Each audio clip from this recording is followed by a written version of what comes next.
So Brian, I just want to start with Drimna. Born and raised there. What was it like? Well, it was very competitive, sport-wise. There was no computers or fancy phones in those days, or iPads, or gaming, or kids staying in the house to look at screens. We were out and about all the time playing sport, and it was a great environment. There wasn't an awful lot of money around in terms of families. People work hard. People worked 6 days a week if they had a job. And you mightn't have seen an awful lot of your dad because he was working, and that was quite common. But you'd see him at the weekends because he'd want to go and keep an eye on you playing sport, wherever you did, wherever you were involved. And I was fortunate enough, I used to go with my dad to the boxing on a Friday night in the stadium a lot, and maybe sometimes on a Sunday to the boxing club. But it was a lovely environment where I lived. There was a lot of good sports people come out of it. I mean, Tony Dunn had emerged from that area and played for Manchester United when they won the European Cup in '68. But my time, my era was about Eamon Coughlin, who became world champion at 5,000 metres. Was always on the verge of an Olympic medal and never didn't quite get it. 2 fourths in the Olympic Games. But Tony Ward would have come down and played in the field. He didn't live quite beside us, but he wasn't too far enough. He knew the environment we were playing in because he was playing for Rangers in schoolboy football. Same team as Kevin Morden and Pat Bourne and Jerry Ryan, who all went on to be international players. So it was hot and heavy, and you had to be decent to get a match, get a game in on the A pitch in the field in Drimna, just at the back of the hospital. Matches going on at all sorts of times of the day. And once school finished, we played on the road under the street lights, using the gates and the lampposts as the goals. And it was a great learning curve to learn about the discipline of being out and about and training and dealing with fellas that were bigger and taller than you and stronger, and playing with older fellas, but also lots of sports. We played Gaelic and hurling, and if the cricket was on at the time, we'd play a bit of cricket and tennis, and we played a bit of mowel. I don't know if you know that, where we threw pennies into a shower on the footpath as well. We had a few different card games that were kind of maybe in the half-time break we filled in our time, but it was a good environment. Yeah, was it tough at all? Like, did you get in any scrapes with any of these taller lads that you're talking about? Well, it was, you had to be able to look after yourself, but because I came from, I suppose because my dad had been a boxer, he was a boxing coach in the local club in St John Bosco, maybe there was I carried a reputation, although I wasn't very good. I went to the boxing, I went to the club, and I did a little bit of the training, but I probably wasn't the bravest fella that ever went down to the boxing club. I was able to survive well. It was a tough enough environment, but it was fine too. But as I said, it was a good learning experience to how to handle yourself and to become streetwise too. When I was going to Crow Park on my own on the bus to watch matches when I was 9 and 10 years of age, going to League of Ireland, Dalymount, Talca Park, Richmond Park every Sunday, off on my own on the bus, sometimes with one or two of my friends to watch matches. Kids nowadays, no parent would let their kid off to a match in Crow Park at 10 years of age now on their own, travel across the city. I mean, I was fortunate I could get one bus to Dalymount. I could get to 22, Talca Park to 23, Dalymount to 23. Richmond I could walk down or run down. We'd get the bus occasionally. But Milltown was always an awkward one. You used to get 2 buses to Milltown. But I did that on my own as a kid. Loved going to sport. Loved go to anything. I used to go to boxing regularly, but I went to all the other games as well. Hurling, football, camogie. I even went to water polo competition one weekend. I think I went at least 2 days out to Blackrock to watch a home nations with us involved, with Republic of Ireland involved, with Wales and Scotland and England in water polo to see international competition.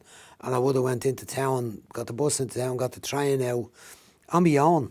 Yeah. I think I did that. I think I was maybe 11 or 12 years of age. But I would have went to anything to see sport at a good level. I would have went to a lot of athletics in the Martin Stadium and out in Belfield, but particularly to Santry Stadium or Martin Stadium as it became known. To see high level athletics, but also low level or ordinary level athletics, home based stuff. So do you think that protectionism of parents might be too much? I saw Damien Duff obviously leading the way and saying the kids should be training at least 5 nights a week and they should be out playing, but some of the backlash is we can't get our kids to training 5 nights a week because we're working. But what you're saying is the kids should just go to training anyway. Yeah, it's an unfortunate part of the way society is developed now, that parents have to protect their kids, and they have to be more careful about letting them off, I suppose, on their own. We just did it at that time. Our parents were busy. As I said, my dad worked 6 days a week. He got a half day on a Wednesday. My mum was busy. She, minding the family and doing all the family chores in general. So you were let off. You might have an older brother. I had no older brothers that weren't around so much, and older sisters. It's just the way society is now, and it is tough for parents and kids, particularly if kids are playing different sports. And they might not be playing in the local club. The club can be a bit further away, and they've got to get lifts and pick up. So I agree with Damien. The problem with modern kids is that they don't have much recreational play. I mean, I'll go back. When I was playing as a kid, as a schoolboy, I ran to school to get in as early as I could so I could play as much football as I could before school started. So I used to try to get into school by 8:15. And then I'd play on the break in the morning. I'd run home at lunchtime and run back to get it back to play another half an hour. And then we played after school. If it wasn't organised training for the school teams and hurling or football, we went out and played on the street. Yeah. And that was every day. And then I played on Saturday for a team. And then Sunday I went to matches. But, I think kids now, they go to training and it's structured and it's organised. And the parents bring them and take them. And when that's not happening, they don't go out in the streets and play. They don't play in the lanes. It's organised, as I said, structured football training and coaching. But the improvised bit of it and the acquirement of agility, balance and coordination, which are the basics for all sport, they don't acquire those except at the club that they go to, rather than by nature, by running and jumping. Again, we would have went through a process of running and jumping and chasing buses and scutting on the back of cars and coal trucks and bread vans and climbing over walls and robbing orchards and wherever. And we got that agility, balance, coordination, having to run away from people chasing you maybe, but chasing games on the street as well. They developed the type of skills that made you a better player and made the players, I think, of years ago better. Now, again, I say they have to be taught those things. They have to be shown, and they have to, go into training sessions that are specifically for balance coordination. We didn't. People before that had those naturally. Yeah. And is it true that you started coaching at the age of 13? Well, there was street leagues in the area I lived in, and there was an organised street league in Walkinstown. A man called Peter Woods. He worked in Crumlin Hospital beside us. He was a lab technician. And he was the main organiser of that. And he also managed schoolboy teams for Rangers. So I remember he allowed us to put a team in from around our area into the Walkinstown League. And I was playing there was a 13 and a half age group, but he decided to have an under 11 age group. So I organised the younger fellas that used to play matches with me in the field in Drimnagh to go as a team. So I was the manager coach of that team. That played in the street leagues, and from then I went into I was playing for a team called Rialto at the time. I went to play we started Crumlin United. I think I was the first player to sign for Crumlin United. But when I was playing under 16, we formed an under 13 team, so I managed that. I mean, I had help with a couple of different lads with me that played with me as well, Desi Bourne and Peter Finnegan. Miles Davern would have helped out, but I was basically managing an under 13 team when I was playing under 16 in the schoolboy league, and we would have done quite well. I mean, the first year we did quite well, got runners up. But I had a team early on, a 12E, under 12 league start, and we had a team in 12E, and we won the league without dropping a point. And I kind of, I was just to think back on that and say, that actually happened, or did I make that up? But I recently found a copybook at home, a school copybook, and I had all the results and goal scorers and teams from every match in the season. And we did actually play 22, won 22, drew none, lost none, and we won the league. And we went into 13A for me the next year. So at that stage I was 17 maybe, and I was playing at a decent level. I'd gone to Shelbourne at that stage. I went to play with Shelbourne in the DDSL, and we had a very, very good team at Shelbourne. I was there for 3 years then. Yeah, because that's something I think has sometimes been overstated, that doing my research before you came in, and it said a lot that you realised you weren't going to be much of a player, so you went into coaching, but obviously you played football at a decent standard. Well, the team I played with Shelbourne, we would have had 4 or 5 of the lads would have played on the youth international team. Johnny Fallon, who's still a very great friend of mine, Harry Vokes,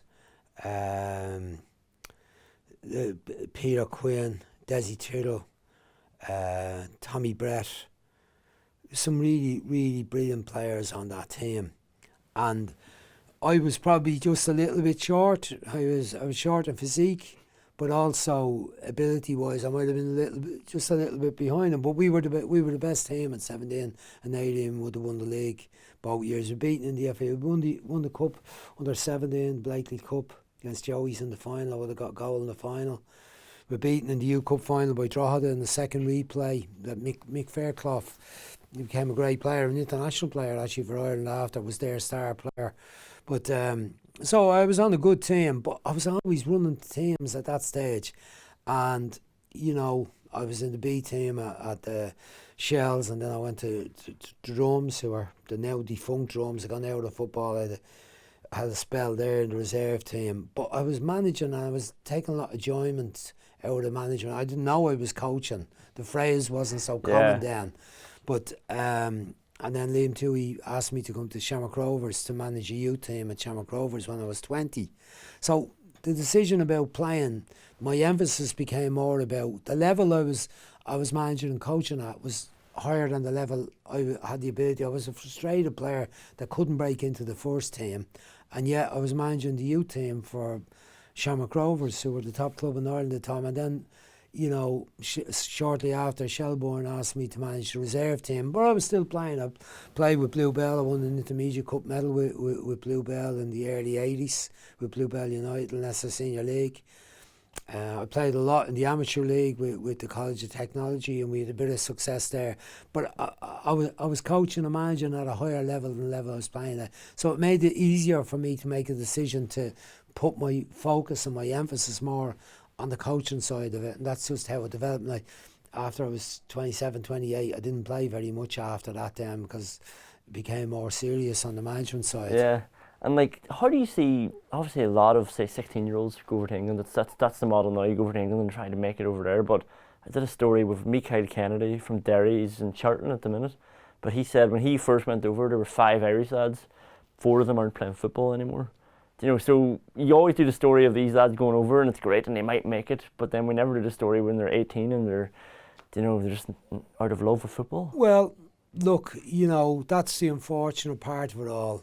Every young fella wants to become a star player and professional footballer, and so do the majority of their parents as well. So if there's a chance of them fulfilling that dream, they do their best to make that happen.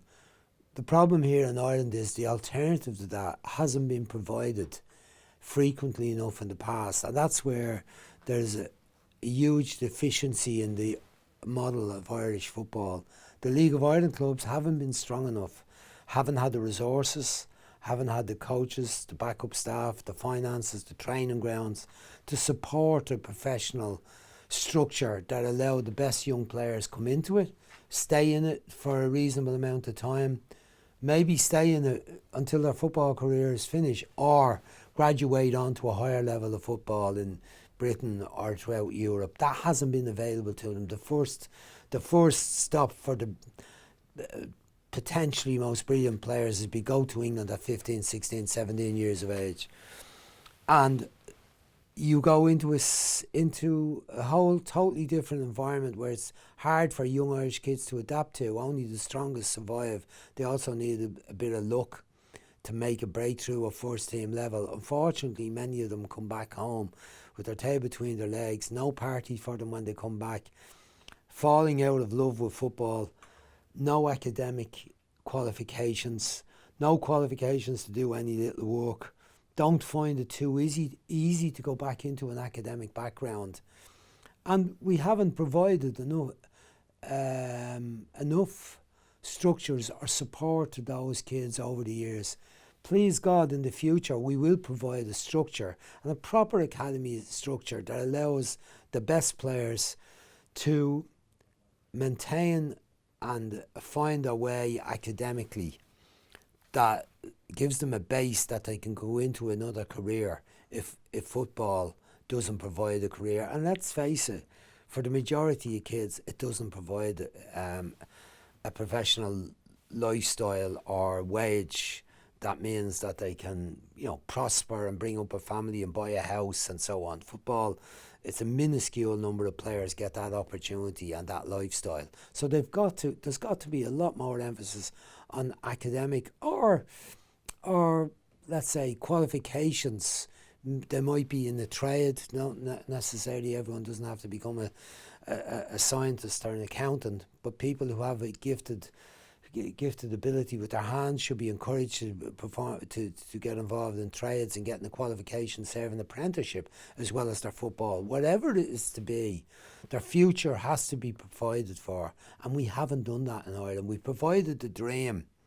We have emerging talent programs, we have international teams, we have trials for players going to England, we have players getting signed up for English clubs, but we don't provide the alternative to that. And that has to be the future of Irish football. It has to be investment in that, it has to be thought through well, and it needs to be delivered on. Unfortunately, we're miles away from that at the moment. When I hear you talk like that, Brian, it breaks my heart that, like something you said the other night on Virgin Media, it was that you haven't been contacted since 2005 about any job in the FAI. And Liam Brady said something that it was disgraceful that you're not involved in youth development. What is happening? What's going on?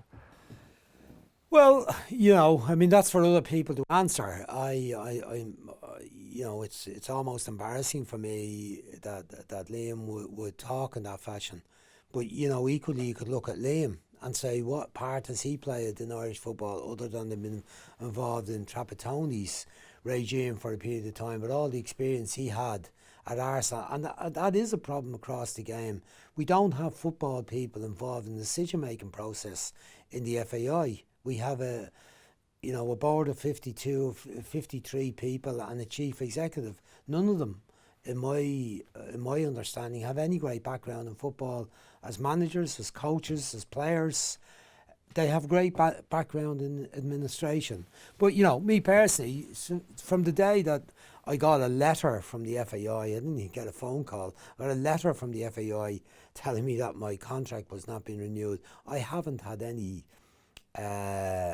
contact or any phone calls. I get the odd email about coaching courses in terms of maintaining my coaching qualifications, the requirement to go through a process of doing a certain number of hours of continuous professional development. I get those messages, but other than that, I haven't had any contact with them whatsoever. I know lots and lots of people. There's many people, great people working there who I have contact with and I meet, but I've never had any contact from the leadership or anyone in a role that might want me to do any work. But look, that's, they've moved on. They've lots of good people around, and I've enjoyed what I've been doing over the last number of years. I love my time in the Faroes. I've enjoyed my time at St. Pat's. I love the work I'm doing now with Virgin Media and with Off the Ball, Today FM, and the work I've done previously with RTE and anyone who has asked me, basically, I've really enjoyed that, and it keeps me very much in touch with the game. I go to lots and lots of matches. I'm enjoying what I'm doing. I've always enjoyed what I do. I give it my full shot, whatever I'm doing. And, you know, if anyone ever wants any advice from me, they can come to me. Lots of people do, but the association certainly don't. And you talked about this before, but I mean, somebody who was involved for 7 years in underage development and having so much success like you did, and then with the senior team, 2003, 2005, that is a real kick in the teeth, isn't it? Just to get a letter to say, thanks very much, but see you later. Well, it wasn't very nice, but you know, that's, I suppose, the reality of football sometimes. But I worked as a volunteer for the FAI for 5 years with Liam Toohey in the early 80s, where Liam had lots of success. We were at 3 European finals and the World Cup. We got to semi-final of the European Championships. It was brilliant. It was an amazing opportunity with Noel O'Reilly and Liam Toohey and myself to work there. And then I had, you know, nearly 10 good years. A lot of success the underage teams. Probably a short spell with the international team, but you know, we weren't far away. We were a point off second place in the one qualification group that I had. Yeah, it was frustrating time. It was a very tight group, but you know, I got 1.5 qualification groups to walk in, but we did all right. You know, results were generally very good. Lost very few games. Lost two competitive games in total. One at home to France. Lost one competitive away game to Switzerland. Lost 2 friendly matches. One to Nigeria in London. We played 4 matches in about 8 or 9 days. We won 3 of them and lost 1. And we lost at home here to Italy, who were world champions shortly after in a friendly. But look, it was magnificent opportunity and time for me, and the challenge of working with those great players and taking on the best of opposition. And you know, I remember particularly the Brazil game when Brazil came here as the world champions, and we drew 0-0. It was an absolutely wonderful match, wonderful night, even though there was no goals in the game. But you know, it was a great time. But I've moved on, and I'm enjoying what I'm doing. I'm enjoying being here today with this trophy for Volkswagen, and looking at all the history of the trophy, the engravings on the cup of the teams, and trying to remember, did I see that final and where was I when that final? I missed the 1961. 64, I don't remember. I remember 68, all right, 72, Czechoslovakia, the most recent ones, then of course with Portugal, Spain, the 2 in a row with Spain, and winning the World Cup in between. Amazing time, and being at some of those matches, you know, seeing that magnificent Spanish team coming to fore. I haven't seen many of the players in the underage teams, the likes of Xavi and Iniesta and Torres as underage players, and then seeing them in the senior team in all their beauty and prime, and the magnificent football combined at the same time when Barcelona were doing it. So, you know, the history of this trophy, and here it is in Dublin today, and here it is sitting between us and getting a little touch of it. I had a couple of those European trophies at home for a couple of months actually. I had a couple of them in the boot of my car. There's probably there's replicas of them probably dumped in the storeroom somewhere in the FAI out in Abbottstown, but I actually had 2 of them, and it was great. It was brilliant. But this one, the senior one, be so close to that is very nice too. It's in good nick, isn't it? Seeing as it's gone since 1960. Are we ever going to get anywhere near that? Well, we should qualify for the finals. You think so? Doesn't it? Well, look, there's a place nearly for everyone in the audience, isn't there? 24 out of 52, 53. We should have a very good chance. But it'll be interesting to see how the draw goes on Sunday. But, you know, I think now Mick has come in with Terry Connor, Robbie Keane. I think they'll get it going again, and we'll have a very good chance. I mean, you get a couple of bites at the cherry, don't you? You have the group stages, 10 groups, 2 teams get through out of each group, out of each of the 10 groups, and then you've got 4 teams coming in from playoffs. Looks like we're for, in the playoffs for as the well. team. It looks like we're in the playoffs, even though we finished last in the group. So we get another bite at it, and you know, Mick knows his way, knows how to do this. Hasn't been involved in international football for a long time, since 2002, but when he was there in the job previously, finished second 3 times. Eventually won the playoff with Iran to go to Japan and Korea, and he did a great job. So I have every confidence that Mick will do a good job again, and that we can qualify for these finals. Yeah. Brian, thanks very much. It's a pleasure. That was great. Good to see you. Thank you very much.